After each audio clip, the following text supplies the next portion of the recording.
Okay, we continue to provide an overview of the content of the book. As you can see from the slide, it's called The Psychology of Quality of Life. I'm the author, Joseph Sergi. I'm a professor of Virginia Tech, and we are in the middle of that part of the book that deals with subjective reality and its effect on happiness. And to give you a feel for what we've gone through so far. We talked about the personality effects on happiness, the effects of affect and cognition on happiness, effects of beliefs and values on happiness, effects of needs and need satisfaction on happiness. And then the last module that we discussed was the effects of goals on personal happiness. Now what we're going to do is we're going to concentrate on looking at the research dealing with the self-concept and how that how the self-concept affects personal happiness, or at least in the way people make positive evaluations about the self. Okay, well, let's start talking about this. And this is the slide that only have one slide that captures this chapter.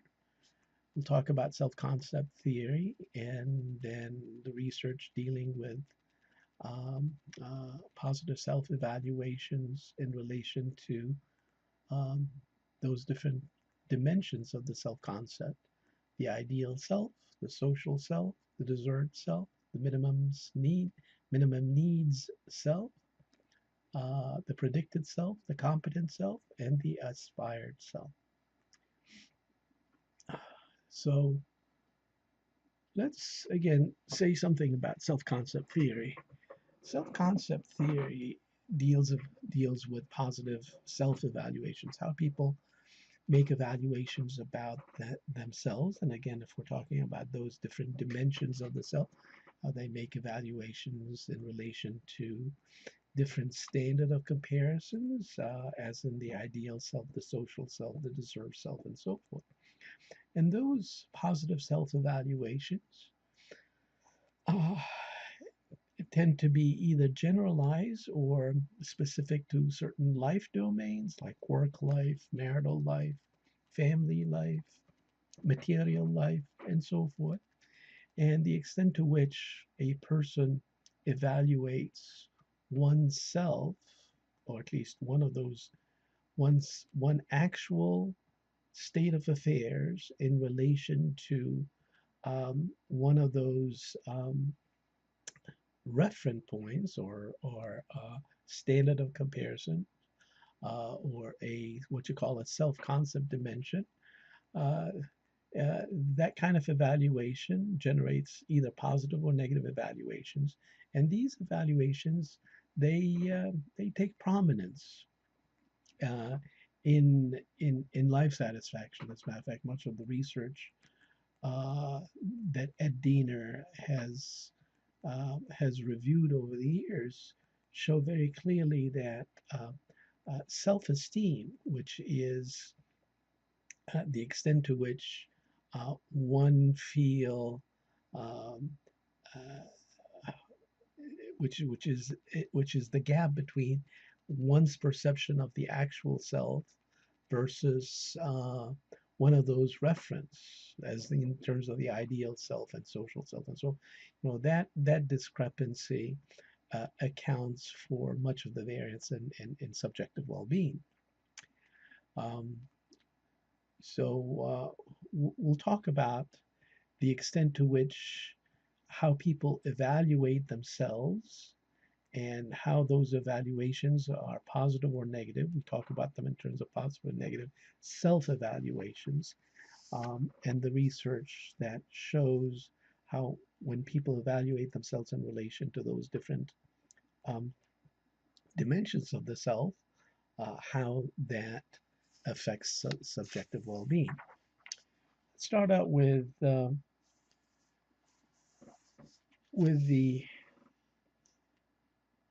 with the ideal self. And the ideal self is probably the most popular dimension. Personality psychologists have long asserted that people have an image of themselves in relation to certain life domains, namely an actual self. For example, in the context of the material life domain, a person may see himself as poor. In contrast to the actual self, people have desired image of what they want to become or what they aspire to be. This is known as the ideal self. In the context of the material world, a person may want to become rich. The concept actual and ideal self are very well known to personality psychologists, and there's a huge literature on the self-concept and, and self-esteem that document that, again, discrepancy between the actual self and the ideal self affects is in essence a reflection of self-esteem. So again, the larger the discrepancy between the actual self and the ideal self, the the lower the self-esteem, and the closer the actual self to the ideal self, the higher the person feels. I mean, the more positive they evaluate themselves, i.e., self-esteem. So much of the research in relation to self-esteem or the discrepancy between the ideal self and the actual self has shown that such discrepancies, uh, do play a very strong role in subjective well-being.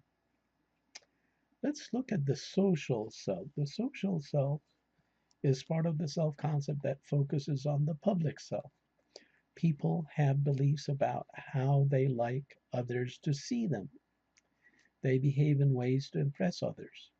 They are motivated to gain the approval and avoid the disapproval of their significant others. And again, there's quite a bit of evidence to suggest that positive self-evaluations involving the social self enhance subjective well-being. Let's say, for example, one study that we can use an example um, that's shown that most people seek feedback when feedback is likely to be positive. Doing so enhances their subjective well-being. Okay, moving on to the deserved self. The deserved self refers to the expectations about oneself that reflect one's sense of equity. Equity. One may feel that he or she deserves to live in comfort and luxury. Another may feel that he or she deserves to be treated with dignity and respect. Thus, the underlying motive in psychological processes dealing with the deserved self is the need to maintain or restore equity. Okay, does we make reference to a few studies that kind of bring this to life. Um, in one study, they computed a deserved income expectation based on demographic factors such as age, education, years of job, and hours worked. And the studies found a negative relationship between job satisfaction and the discrepancy between the deserved self and the actual income, which is the actual self. Um, there's one particular theory that is very popular in quality of life research and subjective well-being, which is called multiple discrepancy theory by Alex Mikolos. And in that theory, um, he he he he mentions well he addresses this gap between have and deserve expectancy. Oh no, have and deserve discrepancy. That means that what I have is compared to what I deserve to have, and the greater the discrepancy, the lower the positive self evaluations, and that has shown to be a significant factor um, or a significant predictor of subjective well-being.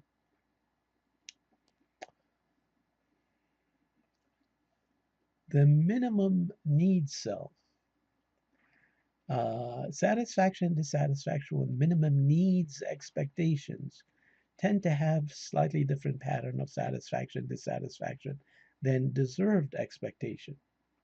For example, in the context of multiple discrepancies theory, there's another referent, there's another dimension which is called have versus need discrepancy, which is found to be a significant predictor of subjective well-being. Again, data related to have need discrepancy pertaining to income was shown to be significantly correlated with overall life satisfaction. Then we have the other dimension of the self, which is called the predicted self.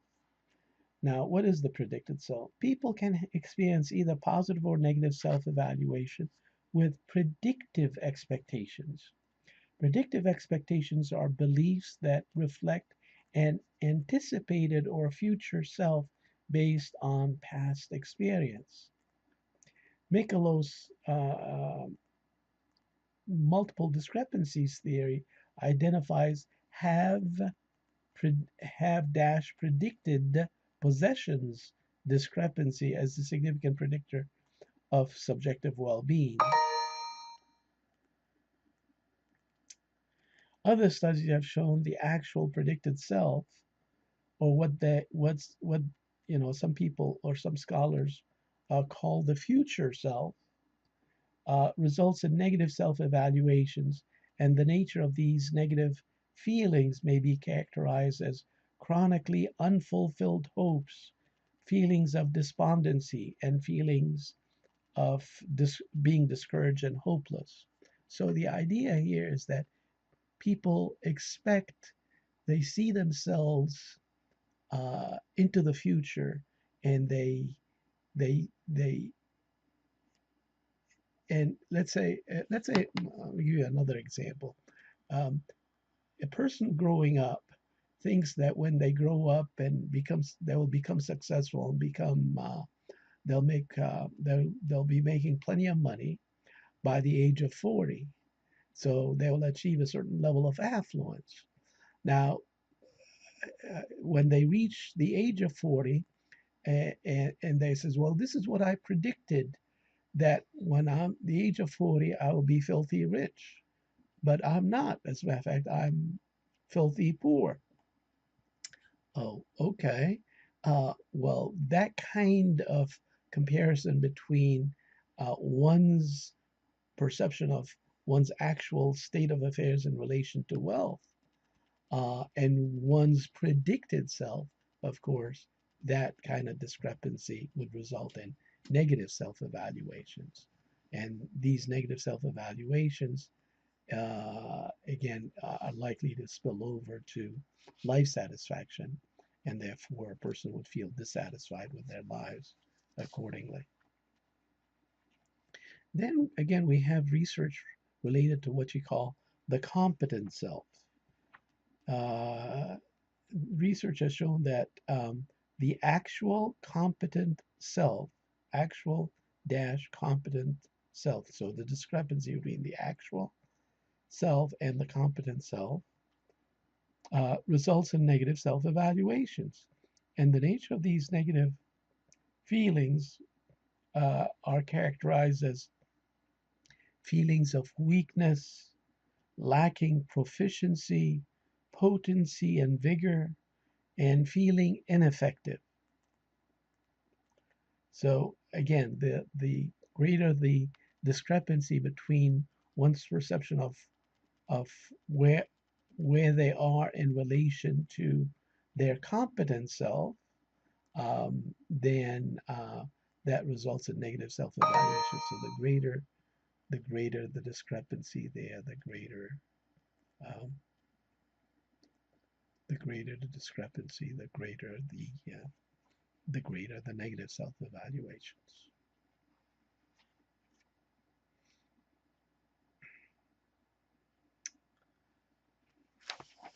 Okay, the last one is the aspired self. Um, Again, a lot of research that looked at aspiration levels and found aspiration levels are highly correlated with real and expected achievements, though aspirations are generally somewhat higher than the real and expected achievements. Um, so the idea is that one have a conception of an aspired self, um, uh, which is essentially a set goal to achieve within a certain time frame. And if a person has not achieved that aspired self within the time frame that they've allowed for themselves, then that results in a negative self-evaluation. And if they, of course, if they've done that, um, or they've overshot their goal in terms of their aspiration level, then of course they feel um, quite good about themselves, i.e., positive self-evaluation, which spills over to life satisfaction. The last thing that we wanted to talk about, kind of revisit self concept theory, is the idea that um, research has shown that um, those who make those self evaluations based on those different dimensions of the self, whether the ideal or the social, the deserved, the minimum, or what have you, if these evaluations uh, are compatible with one another, in the sense that the ideal would not conflict with the social or would not conflict with the predicted, then this type of uh, integration adds further to subjective well-being and life satisfaction. Uh, so again, if there's no conflict between and among those uh, different self-concept dimensions, and when people make those evaluations based on those, and if there is a certain degree of consistency among those evaluations, then that there is a sort of an interaction among those positive evaluations, an amplification effect that feeds into life satisfaction or personal happiness. But on the other hand, if there is conflict between and among those different dimensions of the self and the evaluations that that emanate from those kinds of comparisons, then that really takes away from overall life satisfaction or subjective well-being. And that's what we have to say about the effects of self-concept on happiness. That's that concludes this module.